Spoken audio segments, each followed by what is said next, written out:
नमस्कार दोस्तों, स्वागत है आपका हमारे YouTube channel MSPS study centre पर। और आज फिर से मैं साइंस का एक बड़ा पॉइंट लेकर आया हूँ, पाचन तंत्र। विज्ञान का बहुत ही बड़ा पॉइंट, कम से कम 5 नंबर का।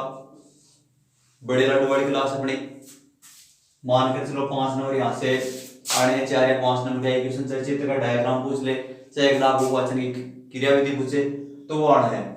अब पाचन तंत्र जैसे नाम से तो अपने को बहुत ज्यादा सरल लगता है, लेकिन अपन जैसे बढ़ाने की बात आती है तो 95% बच्चों के पसीना आने लगता है। जब चित्र बनाने की बात आती है तो 95% बच्चों के पसीना आने लगता है। बहुत ही ज्यादा सरल है, इसके अंदर डिफिकल्ट कुछ नहीं है। लेकिन जब हम फेस अपना ड्रॉ करते हैं तो फेस ड्रॉ करने में बहुत ज्यादा बच्चों को दिक्कत आती है। तो आज अपन सबसे बेसिक जो चीज है वो ये सीखने वाले हैं कि किस प्रकार से अपन अपना फेस ड्रॉ करें। क्योंकि फेस ड्रॉ करना आ गया तो उससे आपके दो चित्र तैयार होते हैं, आपको पाचन तंत्र और आपका श्वसन तंत्र। तो बहुत ही सरल लगेगा, छोटे छोटे स्टेप को आपको ध्यान से देखना है। देखो सबसे पहले क्या करते हैं, पाचन तंत्र बनाने के लिए आपको एक लाइन खींचनी ऊपर, थोड़ा सा गोलाकार शेप लिए इस प्रकार से अपना सर का जो है उसके लिए। उसके बाद यहाँ पर एक छोटा सा कट लगाना है बालों के लिए, और फिर अपना ललाट के लिए इस प्रकार से नीचे खींच लेना है। ये अपना सिर का हो गया और ये हो गया अपने ललाट का। उसके बाद आंखों के कट के लिए कुछ इस प्रकार से,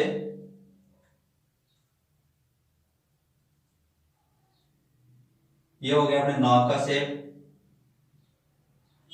और ये हो गया अपने होठ का शेप। और बहुत ही आसानी से अपने चेहरे को ड्रॉ कर सकते हैं, बिल्कुल भी दिक्कत नहीं होगी। एक पहली लाइन ये हो गई, दूसरा कट ये आ गया, तीसरा आ गया अपना हेड का, फोरहेड का, और ये यहाँ पर आंखों का कट लगाकर तुरंत ही नाक का शेप बना लेंगे। और नाक का शेप बनाने के बाद में यहाँ से मोड़ के और अपर लिप और लोअर लिप दोनों का बना लेंगे। यहाँ पर से अपन ठोड़ी का शेप बना देंगे।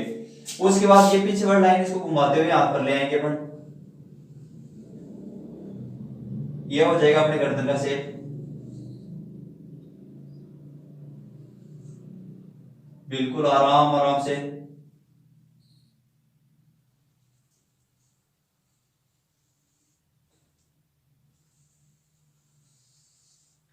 तो किसी को कोई प्रॉब्लम इसमें नहीं आने वाली है।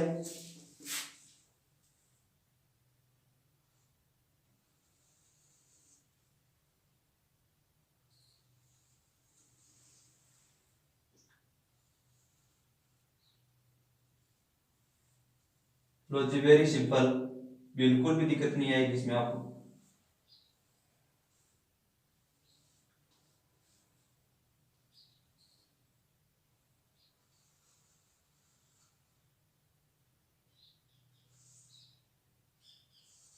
तो ये तो है अपना बाहरी शेप। इनकी सबसे मेन जो समस्या आती है वो बाहरी शेप बनाने में आती है। इनकी जो फेस का शेप है वो बनाने में आती है।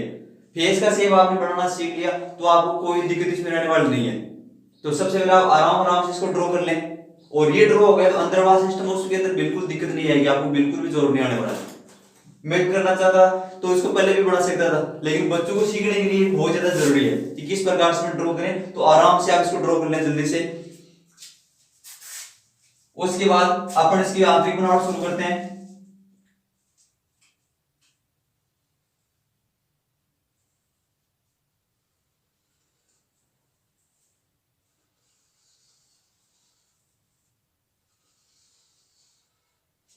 और ये आगे अपने नाक के रास्ते,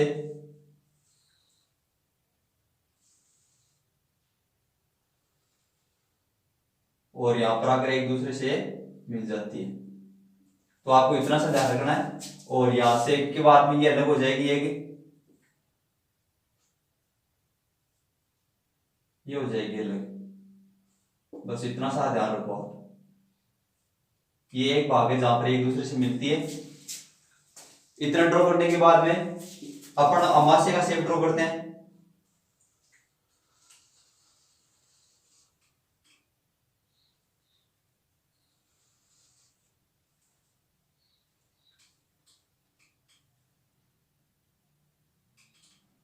बिल्कुल आराम आराम से ड्रॉ करोगे, कोई दिक्कत नहीं आने वाली है।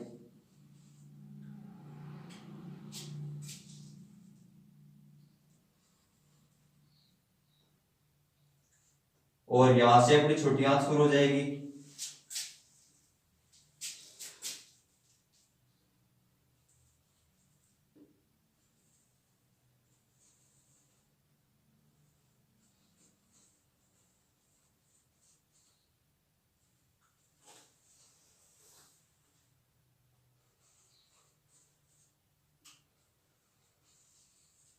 और यहां से हो जाएगी बड़ी आंत वृद्धांत्र।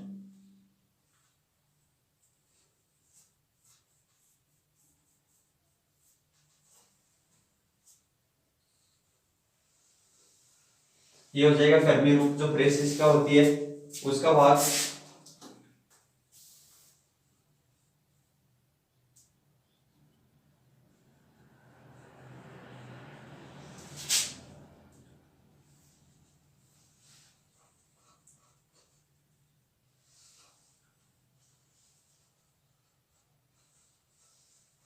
ये भाग आ जाएगा अपने मलाशय का।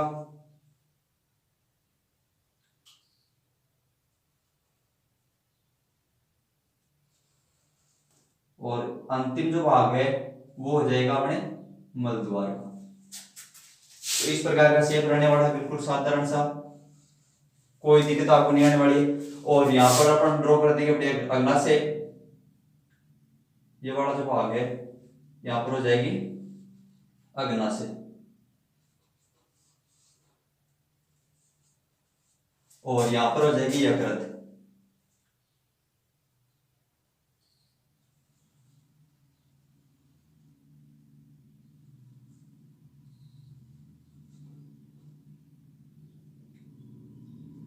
तो ये रहेगा अपना सिंपल सा पाचन तंत्र का डायग्राम।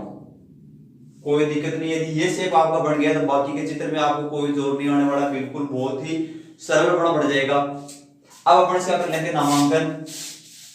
तो सबसे पहला आ गया मुख, सबसे पहला हो गया मुख हो गया। अगला भाग है वो हो जाएगा मुखाग्रसनी का, मुखा ग्रसनी। और ये होगी नासाग्रसनी। और यहां पर हो जाएगी अपनी कंठ ग्रसनी, कंठ ग्रसनी। और उसके बाद आगे आ जाएगी अपनी ग्रास नली, ग्रास नली के बाद में ये आ गया अपना यकृत। और ये हो जाएगा अपना अम्बाशय।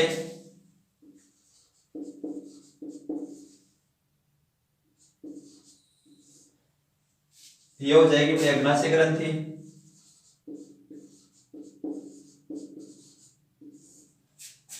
और अंदर की तरफ होगी छोटी आंत।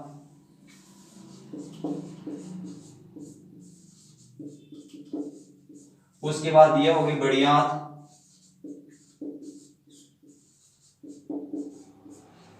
ये अपनी कर्मी रूप प्रेसिका। और अंतिम जो भाग है ये हो जाएगा मलाशय। ये हो गया अपना मलाशय। और उसके बाद सबसे नीचे जो अंतिम भाग है वो हो जाएगा मलद्वार। तो ये भाई नामांकन बिल्कुल सिंपल सा है, यानी आपके 4 नंबर तैयार हो गए यहीं पर।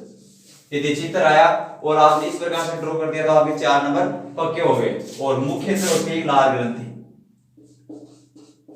लार ग्रंथि। और अपने एनसीईआरटी में इसका नाम लाला ग्रंथि भी देखने को मिलता है, लार ग्रंथि या लाला ग्रंथि। तो आप इसको आराम से ड्रॉ कर लें। ये हो गया यकृत। और यकृत के नीचे वाले भाग के अंदर अपना होता है पित्ताशय। ये जो भाग है इसके अंदर होगा पित्ताशय या पित्त की थैली भी इसको कहा जाता है, पित्ताशय या पित्त की थैली, जिसके अंदर यकृत का जो पित्त रस है वो स्टोर रहता है। तो आपने चित्र ड्रॉ कर लिया तो उसके बाद अपन इसकी शुरुआत करते हैं कार्य विधि की। सबसे पहले अपन अंग देख लेते हैं। सबसे पहला हो गया मुख, लार ग्रंथि हो गई, मुखाग्रसनी, नासाग्रसनी, कंठग्रसनी, ग्रास नली, यकृत, आमाशय, अग्नाशय, छोटी आंत जिसको बोलते हैं क्षुधांतर। छोटी आंत को कहा जाता है क्षुधांतर। और बड़ी आंत को कहा जाता है वृद्धांतर। और ये कर्मी रूप प्रेसिका हो गई। और ये मलाशय और ये मलद्वार। तो ये अपने प्रमुख पाचन तंत्र के अंग हैं। इन्हीं अंगों की सहायता से अपने भोजन का पाचन होता है। तो आपने ड्रॉ कर लिया। अब अपन शुरू करते हैं पाचन कहते हैं किसे, पाचन की परिभाषा। तो पहले बात तो बोर्ड पर स्पेस कम है, तो आप जल्दी जल्दी मेरे साथ साथ लिखते रहें। अपन देखते हैं पाचन किसे कहते हैं। तो पाचन की परिभाषा हो जाएगी विभिन्न पाचक एंजाइमों की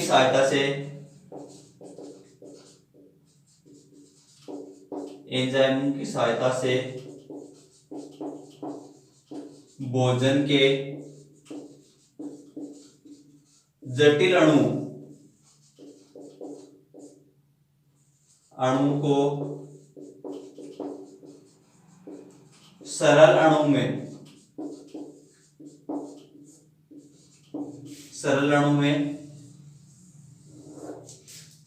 में बदलकर ऊर्जा प्राप्त करने का प्रक्रम पाचन कहलाता है।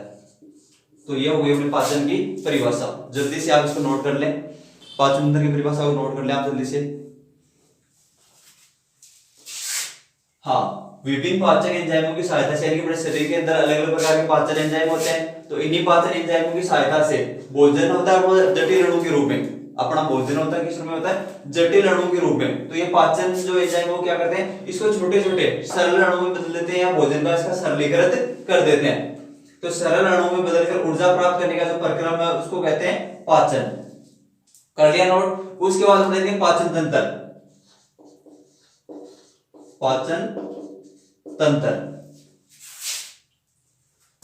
तो पाचन तंत्र की परिभाषा हो जाएगी पाचन क्रिया का संपादन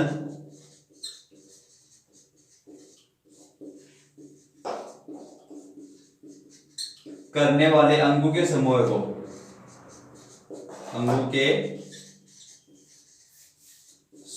को पाचन तंत्र कहते हैं, पाचन तंत्र कहा जाता है। तो ये होगी अपने पाचन तंत्र की परिभाषा, यानी कि मुख से लेकर मलद्वार तक जो अपनी लंबी श्रृंखला है अंगों की, ये सब अंग और ग्रंथियां मिलकर पाचन तंत्र का निर्माण करते हैं। पाचन तंत्र के अंदर ये तो मुख्य अंग और 3 प्रकार की ग्रंथियां होती है। पहली ग्रंथि है लार ग्रंथि, दूसरी है अपनी यकृत ग्रंथि और तीसरी है अग्नाशय ग्रंथि। तो पाचन तंत्र के अंदर 3 ग्रंथियां और विभिन्न प्रकार के अंग मिलकर किसका निर्माण करते हैं? पाचन तंत्र का। तो ये 2 परिभाषाएं आपको जल्दी से नोट कर ले भाई। उसके बाद अपन करते हैं इसकी शुरुआत। तो ये तो थे कुछ बेसिक पॉइंट। और जो पाचन का जो समूह है, यानी मुख से लेकर मलद्वार तक एक जो नाल होती है, इसको कहा जाता है आहार नाल। इसको कहते हैं आहार नाल कहा जाता है।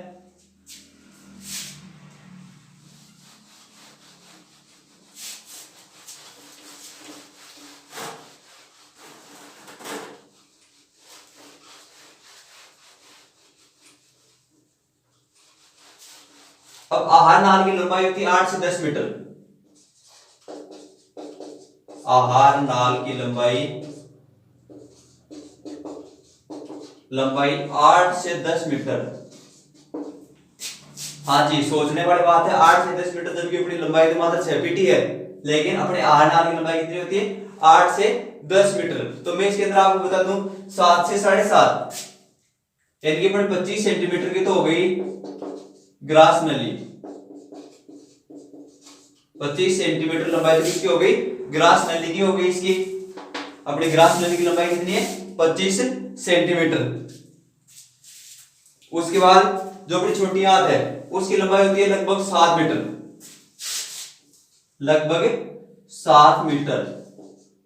बड़ी आंत है, इसकी लंबाई होती है लगभग 1.3 मीटर। मला से बड़ा भाग है वो हो जाएगा लगभग 20 सेमी। और जो मलद्वार है अंतिम जो भाग 3 सेंटीमीटर का लगभग जो भाग है वो हो जाएगा अपना मलद्वार का। तो इस प्रकार से 25 सेमी, 7 मीटर, 1.3 मीटर, 20 और 3, इन सबको मिलाकर अपना जो आहार नाल है, पूरा पूरा आहार नाल है, मुख से लेकर मलद्वार तक, इसकी लंबाई कितनी हो जाएगी? 8 से 10 मीटर इसकी लंबाई हो जाती है। अब अपन शुरुआत करते हैं, अपने मुख से शुरू करते हैं। देखो मैं पूरी लाइन यहाँ पर नहीं लिखवाऊंगा, लेकिन आप इसको नोट करते जाना साथ साथ, जैसे मैं बोल रहा हूँ वैसे वैसे आपको साथ साथ नोट करते जाना है। इससे अपना पूरा का पूरा जो सी कार्य विधि वो तैयार हो जाएगी। तो सबसे पहले हम देखते हैं मुंह है। तो देखो मुंह क्या करती है, इस प्रकार की होती है भाई। इसके अंदर अपने को बाहर से रटना कुछ भी नहीं है, पूरा का पूरा पाचन तंत्र अपना शरीर और अपने शरीर के बारे में अपने को बताना है। तो अपना जो मुंह है वो कटोरे नुमा अंग है। मुंह एक कटोरे नुमा अंग है। हो गई अपनी एक लाइन, मुंह एक कटोरे नुमा अंग है। इसके ऊपरी भाग में होता है कठोर तालु, कठोर तालु, और निचले भाग में होता है मुलायम तालु। निचले भाग में मुलायम तालु होता है। तो ये तो हो गई मुख्य संरचना। और दो मांसपेशी ओटू से घिरा होता है, दो मांसपेशी ओटू से घिरा होता है, जो मुंह को खोलने और बंद करने का काम करते हैं। मुंह को खोलने व बंद करने का काम करते हैं। तो ये तो हो गया मुख का अपना संरचना। कटोरीनुमा अंग है, ऊपरी भाग में कठोर तालु, नीचे वाले भाग में मुलायम तालु, और दो मांसपेशी ओष्ठ से घिरा होता है, जिनका कार्य खोलना मुख को और बंद करना होता है। उसके बाद अपने मुख के अंदर 4 प्रकार के दांत होते हैं। सबसे पहले हम जीभ की बात कर लेते हैं। जीवा, तो मुख के अंदर पेश से निर्मित जीवा पाई जाती है। पेश से निर्मित जीवा पाई जाती है। अब जीवा के कार्य बताऊं मैं आपको। तो जीवा का कार्य क्या होता है, एक तो भोजन को चबाने में सहायता, भोजन को चबाने में सहायता करना, उसके अंदर लार मिलाना,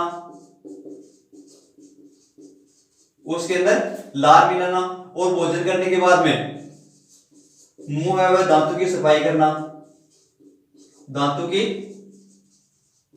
सफाई करना। तो ये अपनी जीवा के कार्य के पेश से निर्मित जीवा होती है, और भोजन को चबाने में सहायता करती है, भोजन के अंदर लार मिलाने का कार्य करती है, और मुंह और दांत की सफाई का काम करती है। ठीक है। और जीभ पीछे वाली जिस भाग से जुड़ी होती है, यानी कि जहां से अपनी जीभ जुड़ी होती है, उसको बोलते हैं जीवा फ्रेनुलम। जीवा फ्रेनुलम या लिंगुअल फ्रेनुलम, लिंगुअल फ्रेनुलम। ये क्वेश्चन यहां से कई बार कंपटीशन एग्जाम के अंदर पूछा जा सकता है कि भाई जीभ का पीछे वाला भाग जो जुड़ा होता है उसका क्या नाम है, तो उसका नाम है जीवा फ्रेनुलम या लिंगुअल फ्रेनुलम। और प्यारे बच्चों अपनी जो क्लास है ये एनसीईआरटी और आरबीएससी दोनों का मिला जुला रूप है। इस प्रकार से क्लास तैयार किया गया ताकि आप बहुत अच्छे से समझ सको, और 10th की नहीं आगे 12th 12th तक भी आपके काम में आने वाली है। तो आप इसको जल्दी से नोट कर लें। उसके बाद अपन देखते हैं दांत। मुंह के अंदर अपना ऊपरी भाग हो गया कटोरीनुमा अंग हो गया मुंह, और ऊपरी भाग में कठोर तालु, नीचे वाले भाग में हो गया मुलायम तालु, और घोटू का कार्य हो गया खोलने और बंद करने का। पेश से निर्मित जीवा होती है, जिसका काम भोजन को चबाना, लार मिलाना, और मुख और दांतों की सफाई करना, और जिस भाग से जुड़ी होती है उसको कहा जाता है जीवा फ्रेनुलम। इतना आपको समझ में आ गया। तो हम आगे बात करते हैं दांतों की।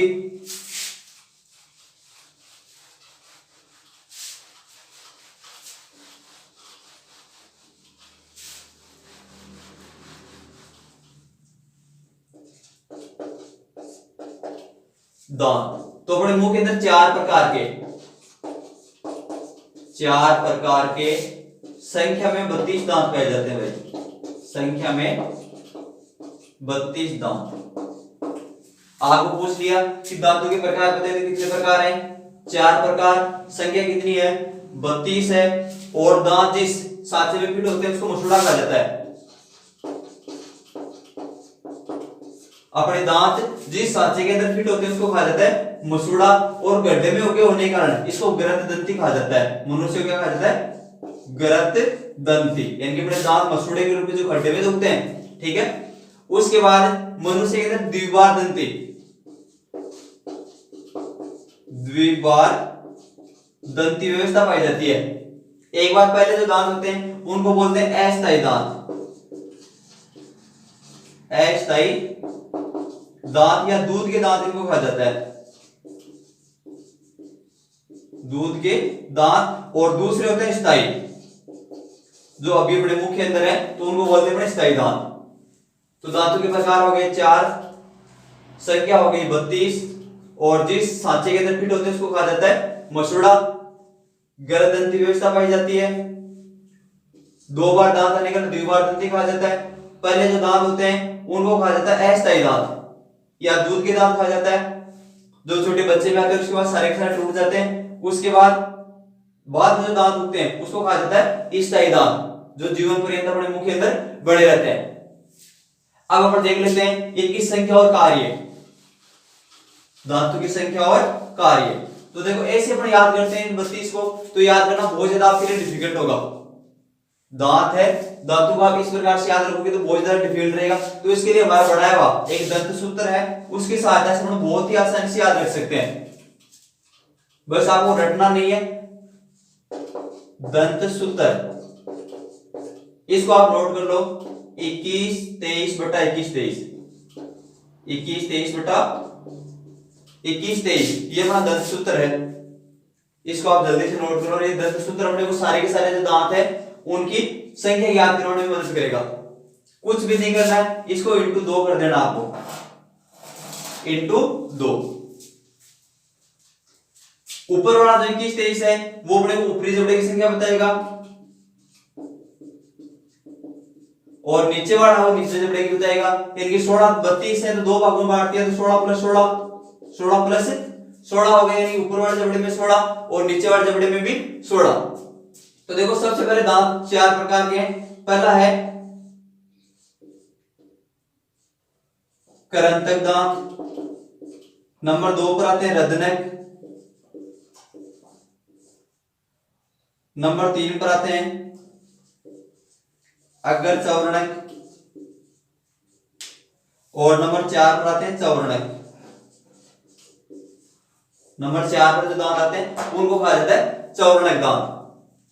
सबसे पहले इनकी संख्या कैसे निकालेंगे, 2 इंटू 2 बराबर 4 और 2 इंटू 2 बराबर 4। तो इनकी संख्या कितनी हो गई, 4 प्लस 4 बराबर 8। आसानी से हम निकाल सकते हैं। कार्य हो जाएगा भोजन को काटना, भोजन को काटना, और संख्या हो गई 4 प्लस 4 8। नोट कर ले पहले आप मुझे दंत सूत्र, इसको आराम से।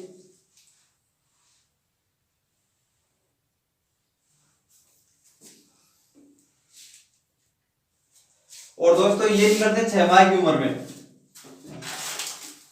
6 माह की उम्र के अंदर दांत निकलते हैं।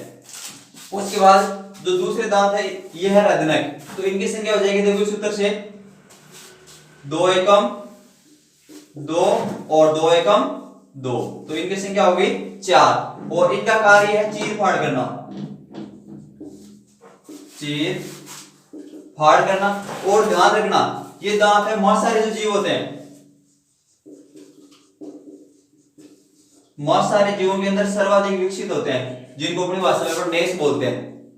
पूछ ले जाता है कौन से दांत मांसाहारी जीवों में सर्वाधिक विकसित होते हैं, तो जो रदनक दांत है ये मांसाहारी जीवों में सबसे ज्यादा विकसित होते हैं। और ये निकलते हैं 16 से 20 माह की उम्र में।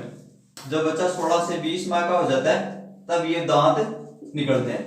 तो उम्र भी पूछ ली जाती है कौन से दांत कितनी माह की उम्र में निकलते हैं, तो पहले जो दांत है करंतक के 6 माह की उम्र में सबसे पहले, उसके बाद दूसरे जो दांत है वो हो गए अपने 16 से 20 माह की उम्र में। अब देखो अगले दांतों की संख्या निकालते हैं, तो 2 इंटू 2 बराबर 4 और 2 इंटू 2 बराबर हो गया 4, संख्या हो गई इनकी 8। इनका कार्य भोजन को चबाना, कार्य क्या हो गया, भोजन को चबाना, सिंपल सी बात है। और ये निकलते हैं 10 से 11 वर्ष की उम्र में, 10 से 11 वर्ष की उम्र में निकलते हैं भाई सबसे लेट ये दांत, ध्यान रखना। उसके बाद अगले जो दांत है वो है चौवर्णक, अंतिम। तो इनकी संख्या हो जाएगी देखो 3 इंटू 2 6 प्लस 3 इंटू 2 बराबर 6, संख्या हो गई 12।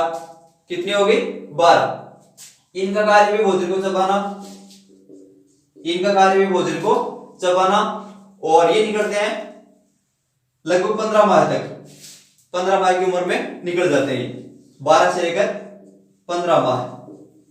तो ये आप उम्र भी ध्यान रखिए, कौन से दांत कितनी उम्र में निकलते हैं। तो देखो हम देख लेते हैं, 8 और 4 12, 8 + 4 12 और 12 और 8 हो गए 20 प्लस 12 बराबर 32। तो इस प्रकार से टोटल जो दांतों की संख्या कितनी होगी 32। इस दंत सूत्र की सहायता से आप आराम से याद रख सकते हो, दंत सूत्र लिख लेना, नोट कर लेना, 21 23 बटा 21 23 इंटू 2, ताकि अपने को सारे के सारे दांत हैं उनकी संख्या याद करने में कोई दिक्कत नहीं रहेगी। तो आपने नोट कर लिया, तो आगे चलते हैं, फिर जल्दी से नोट कर लिया आप इसको, या स्क्रीनशॉट ले सकते हैं अपना।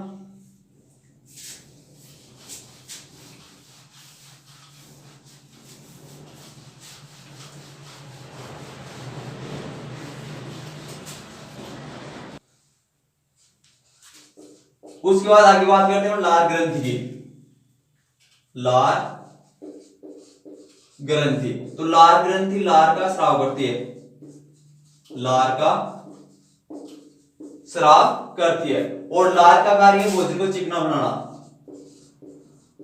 भोजन को चिकना बनाना, ताकि अपना जो भोजन है वो स्थित नलिका से होते हुए आगे तक जाए, कहीं पर रुके नहीं। तो इसको लस लसा या लुब्धिनुमा, लस लसा या लुब्धिनुमा बना देती है, लुब्धिनुमा बना देती है, जिससे अपना भोजन है वो आगे तक चलता रहता है। और लार के अंदर 2 प्रकार के एंजाइम होता है, उसका नाम है टाइलिन या एमिलेज, टाइलिन या एमिलेज नामक एंजाइम पाया जाता है, और इसका कार्य स्टार्च या मंड का पाचन करना। नोट कर लो जल्दी से, लार है, लार के अंदर टाइलिन या एमिलेज नामक एंजाइम पाया जाता है, और इसका कार्य स्टार्च या मंड का पाचन करना होता है। और सबसे मोस्ट इंपोर्टेंट जो क्वेश्चन है वो है भोजन का आंशिक पाचन कहां से होता है, भोजन का आंशिक पाचन कहां से होता है। तो देखो भोजन के अंदर जैसे लार मिलेगी और स्टार्च और मंड का पाचन शुरू होगा, तो वहीं से अपना भोजन उसका पाचन होना शुरू हो जाएगा। तो मुंह के अंदर भोजन का आंशिक पाचन होता है, मुंह के अंदर भोजन का आंशिक पाचन शुरू हो जाता है। तो इसको आप नोट कर लें जल्दी से। उसके बाद अपन चलते आगे, आगे वाला भाग हो जाएगा मुखाग्रसनी का। एक चिमनी नुमा भाग होता है कीप आकार का, उसको कहा जाता है मुखाग्रसनी, जो मुख और कंठ को, कंठ ग्रसनी को आपस में जोड़ने का काम करती है। मुखाग्रसनी से क्या काम है, मुख और कंठ ग्रसनी को आपस में जोड़ने का काम करती है। अब जो कंठ ग्रसनी है उसके अंदर अपनी श्वास नली और भोजन नली आपस में मिलती है। कंठ ग्रसनी में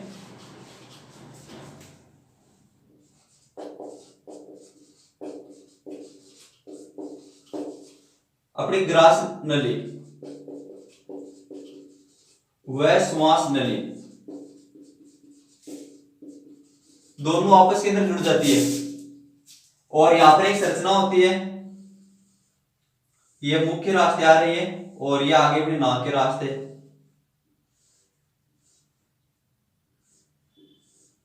एक पेश से परतनुमा संरचना होती है जिसको कहा जाता है एपिग्लोटिस। क्या बोलते हैं, एपिग्लोटिस या गाठी ढक्कन,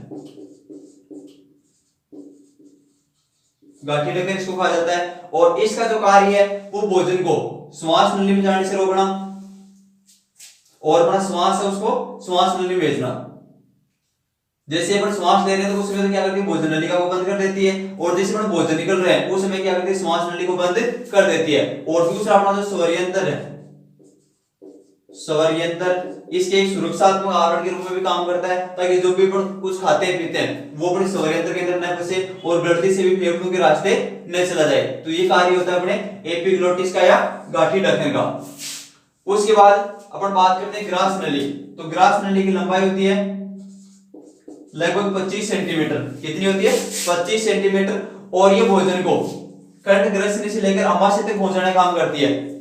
जो ग्रास नली है भोजन को कंठ ग्रसनी से लेकर अमाशय तक पहुंचाने का काम करती है, और इसके अंदर एक गति पाई जाती है जिसका नाम है कर्माकुंचन गति, जिसको कहते हैं अपन कर्माकुंचन गति।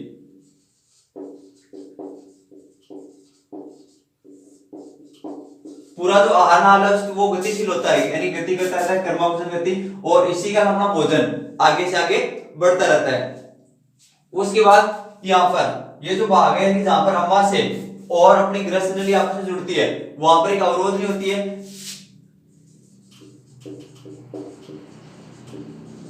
जो भोजन के पारगमन पर नियंत्रण करती है, यानी कि भोजन को कब अमाशय में आने देना और अमाशय में आया हुआ भोजन है वो वापस से ग्रस्त नली में न जाए, तो ये कार्य अपनी जो अवरोध है इसका होता है।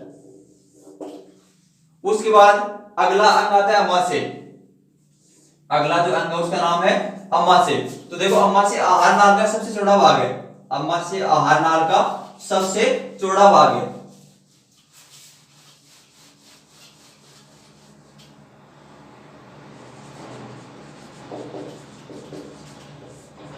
हाँ जी, अमाशय आहार नाल का सबसे चौड़ा भाग।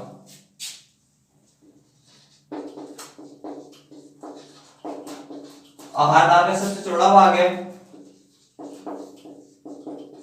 और जे आकृति का होता है, जे आकार का, और इसकी धारिता 1 से 3 लीटर।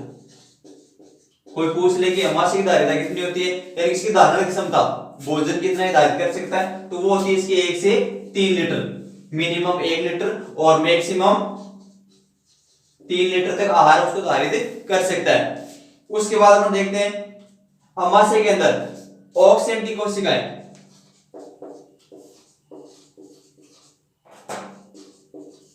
ऑक्सेंटिक जो कोशिकाएं होती है इसके द्वारा HCl का स्रावण होता है। HCl हाइड्रोक्लोरिक अम्ल का स्रावण होता है। हाँ जी, ऑक्सेंटिक कोशिकाएं किसका स्रावण करती है?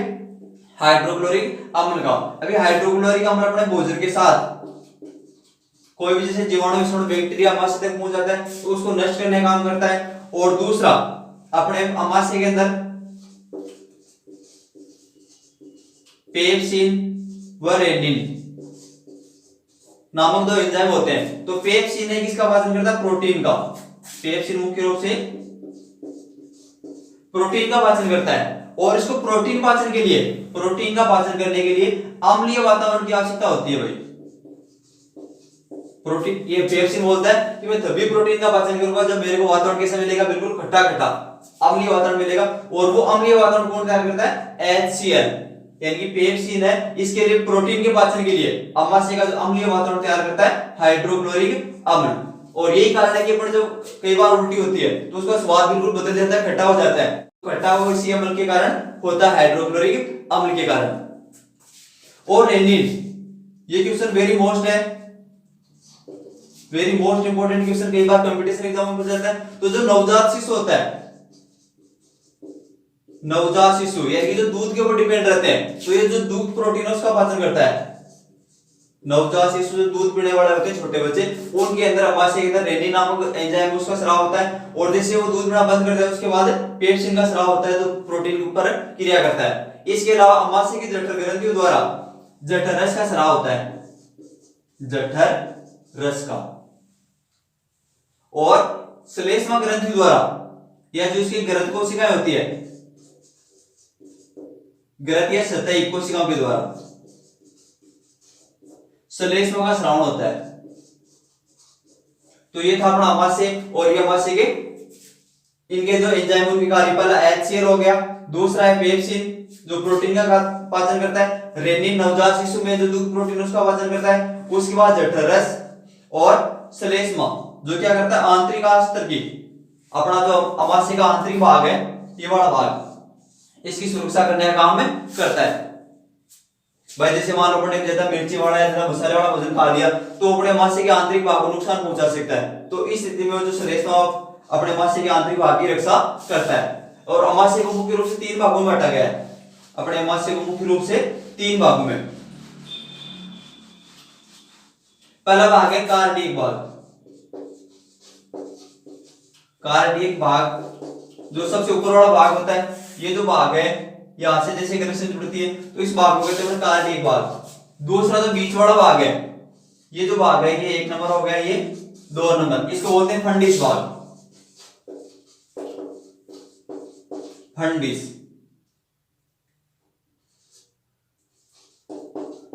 और तीसरा जो भाग होता है वो है जठर निर्गमी भाग। जठर निर्गमी भाग। अब देखो याद कैसे रखेंगे, भोजन आएगा तो आना को बोलते हैं कम अपन, कमी नहीं आना, तो कैसे तो हो गया कार्डिक भाग। जैसे भोजन आता जाएगा तो मां से क्या हो जाएगा, फुल हो जाएगा, बढ़ जाएगा, तो फैट से एफ से हो गया फुल, और इससे हो गया फंडिस भाग, इनके बीच वाला भाग बनेगा। और देखो नीचे हो गया निष्कासन, यानी कि अमाशय कौन सा भाग उसका निष्कासन कर रहा है, तो उस भाग को बोलते हैं जठर निर्गमी भाग। उसके बाद नीचे से काम शुरू होता है अपनी छोटी आंत का। छोटी आंत को मुख्य रूप से क्षुधांतर भी कहा जाता है।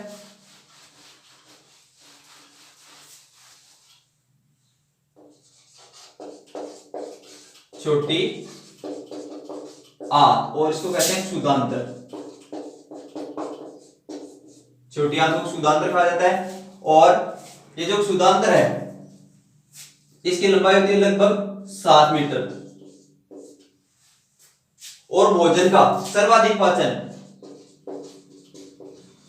भोजन का सर्वाधिक पाचन छोटी आंत में होता है। भोजन का सर्वाधिक पाचन छोटी आंत में, ये चीज आप नोट कर लें।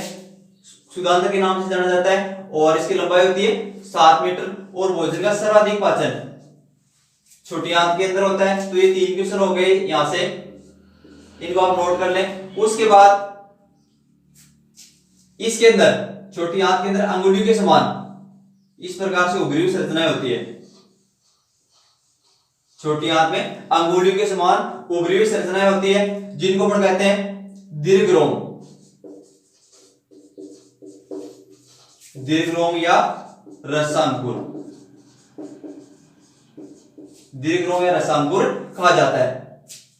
ये क्या करते हैं भोजन के पाचन के लिए, भोजन के पाचन के लिए जो आधार तल है उसको बढ़ा देते हैं, आधार तल को बढ़ा देते हैं, जिससे भोजन का पाचन आसानी से हो जाता है। बस इसी प्रकार से मान लो अपने प्लेट में लिखा है तो उसके अंदर भोजन के पाचन के लिए इतने भाग रहेगा, जिस भाग से अपना भोजन टच है वो उतने भाग रहेगा। लेकिन इस प्रकार की यदि शेप है, अंगुलियों के समान यदि उभरी हुई शेप है, तो वो क्या करती है भोजन के पाचन के लिए उसको जो थोड़ा क्षेत्र वो ज्यादा मिल जाएगा और उससे ज्यादा मात्रा में क्या होगा, भोजन से पाचन होगा। हाँ, तो ये नोट कर लेंगे कि छोटी आंत के अंदर अंगुलियों के समान उभरी हुई संरचना होती है, जिसे हम लोग बोलते हैं दीर्घरोम या रसांकुर। तो अपनी छोटी आंत उसको 3 भागों में बांटा गया है। सबसे पहला भाग है ग्रहणी, जो भोजन को ग्रहण करती है, यानी कि अमाशय से भोजन को ग्रहण करती है, उस भाग को हम बोलते हैं ग्रहणी। उसके बाद उससे अगला भाग होता है अग्र शुदांतर का, जो बीच वाला भाग है उसको कहते हैं अग्र शुदांतर, और अंतिम जो भाग है उसको कहा जाता है शुदांतर। ये अपनी छोटी आंत के 3 भाग है, इनको नोट कर ले आप तुरंत ही। और यहाँ पर भी एक अवरोधनी होती है जो अमाशय में भोजन का पाचन होने से पहले उसको छोटी आंत में नहीं जाने देती है, और छोटी आंत में आया हुआ भोजन उसको वापस से अमाशय में नहीं जाने देता है। उसके बाद अपन देखते हैं यकृत ग्रंथि। तो यकृत ग्रंथि पित्तरस का स्राव करती है, यकृत ग्रंथि पित्तरस का स्राव करती है, जो पित्ताशय में बंधा रहता है, यानी कि यकृत ग्रंथि के अवतर भाग में, दसवें भाग में जो अपना होता है पित्ताशय पित्त की थैली भी इसको कहा जाता है, पित्ताशय पित्त की थैली। इसके अंदर अपना जो पित्तरस है वो स्टोर रहता है, भंडारित रहता है। आपसे पूछ लिया किसी ने कि भाई पित्तरस है वो कहां पर भंडार होता है, तो उसका होता है पित्ताशय में। उसके बाद ये क्या करता है, जो अपने HCl ने, हाइड्रोक्लोरिक अम्ल ने वातावरण को कैसा बनाया था, अम्लीय। अपने पेप्सिन एंजाइम के पाचन क्रिया के लिए भोजन के माध्यम को अम्लीय बनाया गया था। अब ये जो बस पित्तरस है ये क्या करता है, वापस से माध्यम को बनाता है क्षारीय। जो लाइपेज एंजाइम है वो पाचन करता है वसा का, लाइपेज एंजाइम वसा का पाचन करता है, और वसा के पाचन के लिए इसको क्षारीय माध्यम की आवश्यकता होती है। तो वापस से जो क्षारीय माध्यम वो कौन करेगा, पित्तरस। अपना पित्तरस है वापस से माध्यम को क्षारीय बनाता है, और पित्तरस वसा पर क्रिया करता है, पित्तरस से वसा पर मुख्य रूप से क्रिया करता है और वसा का पाचसीकरण करता है। पित्तरस वसा का पाचसीकरण, यह इसको वसा या वसीय अम्ल के रूप में बदलता है, और वसा का पाचन और मुख्य रूप से लाइपेज और जो पित्तरस है ये काम करते हैं, और प्रोटीन के लिए जो पेप्सिन था वो करता है। ठीक है, उसके बाद अग्नाशय, अग्नाशय द्वारा भी कुछ रसों का स्राव होता है। अग्नाशय ग्रंथि द्वारा भी दो तो है अपना इंसुलिन और ग्लूकेगॉन, दो जो मुख्य रेशा उनका नाम है इंसुलिन और ग्लूकेगॉन, जो रक्त में शर्करा के स्तर को नियंत्रित करते हैं, रक्त में शर्करा जो मीठा है उसको नियंत्रित करते हैं, और उसकी कमी और अधिकता से डायबिटीज या शुगर हो जाता है। तो जो अगला से वो ट्रिप्सिन और काइमोट्रिप्सिन जैसे मुख्य एंजाइमों का स्राव करता है। उसके बाद अपनी जो आंत है वो भी कुछ रसों का स्राव करती है, छोटी आंत है उसके अंदर भी कुछ रसों का स्राव होता है, जो है माल्टेज। तो माल्टेज इसको ग्लूकोज में बदलता है। लैक्टोज है इसको, ये भी लैक्टोज को ग्लूकोज में बदलता है, और सुक्रोज को ग्लूकोज में बदलता है। ये अपनी आंतों के अंदर स्रावित होते हैं। तो ये थे मुख्य रेस, आप इनको नोट कर लें तुरंत। उसके बाद अंतिम जो अपना भाग है बड़ी आंत, इसको बृहदान्त्र भी कहा जाता है। बड़ी आंत को बृहदान्त्र भी कहा जाता है। हाँ, तो अपन आगे देखते हैं बड़ी आंत जिसको बृहदान्त्र कहा जाता है, और ये छोटी आंत की अपेक्षा लंबाई के अंदर कम होती है और चौड़ाई इसकी ज्यादा होती है। तो जो भाग छोटी आंत से जुड़ता है उसको बोलते हैं आरोही बृहदान्त्र, यानी जो ऊपर की तरफ भागदार है उसको कहा जाता है आरोही बृहदान्त्र। उसके बाद ये वाला जो भाग है इसको अपन बोलते हैं अनुप्रस्थ बृहदान्त्र। फिर नीचे की तरफ जो भाग आ रहा है ये वाला जो भाग है इसको अपन बोलते हैं अवरोही बृहदान्त्र। और जो ये वाला भाग है मुड़ा हुआ उसको बोलते हैं सिग्माकार बृहदान्त्र। और बृहदान्त्र की लंबाई होती है 1.3 मीटर लगभग। और ये मुख्य रूप से जल व खनिज लवणों का अवशोषण करती है। पूछ लिया अगले ने कि भाई बड़ी आंत का कार्य बताइए, तो बड़ी आंत का कार्य जल व खनिज लवणों का अवशोषण करना होता है। जल और खनिज लवण का यानी आंत का आता है जब भोजन का लगभग पूर्ण पाचन हो जाता है और उसके अंदर केवल जल और खनिज लवण कुछ मात्रा में शेष बचते हैं, तो इनका अवशोषण करने का काम किसका होता है? बृहदान्त्र का, बड़ी आंत का। तो यार नोट कर लें। उसके बाद यहाँ से जो भोजन है वो अर्धपचित अवस्था में या मल के रूप में मलाशय में आ जाता है। ये वाला जो भाग है अपना इसको बोलते हैं मलाशय। तो मलाशय के अंदर आ जाता है और मलाशय में अर्धठोस मल के रूप में जमा रहता है। और अंतिम जो 3 सेंटीमीटर का भाग है, उसको कहा जाता है मलद्वार। और इसे समय समय पर क्या करते हैं, इसका निष्कासन कर देते हैं, यानी कि मल के रूप में इसको बाहर त्याग दिया जाता है। तो पहले बच्चों ये था अपना पाचन तंत्र, और मैंने जी जान लगाकर आपको इसे समझाने की कोशिश की है। और फिर भी यदि आप कमी रहती है तो आपको हमें कमेंट सेक्शन में बता सकते हैं। और उम्मीद करता हूं आपको हमारा वीडियो अच्छा लगा होगा। और यदि आपको वीडियो हमारा अच्छा लगता है तो आप हमारे वीडियो को लाइक करें और चैनल को सब्सक्राइब करें, और अपने परिवार के जो भी चाहने वाले हैं, आपके साथ पढ़ने वाले बच्चे, उन तक इस वीडियो को आप शेयर जरूर करें। क्योंकि देखो, मेहनत करने का मजा तभी है जब मेहनत के साथ साथ सफलता मिले। और आपका एक बटन हमारा बहुत ज्यादा हौसला बढ़ाता है, यानी कि आपका एक सब्सक्राइब का बटन दबाया हुआ हमें बहुत ज्यादा आगे बढ़ने की प्रेरणा देता है। तो आप हमारे चैनल को ज्यादा से ज्यादा सब्सक्राइब जरूर करें। धन्यवाद दोस्तों।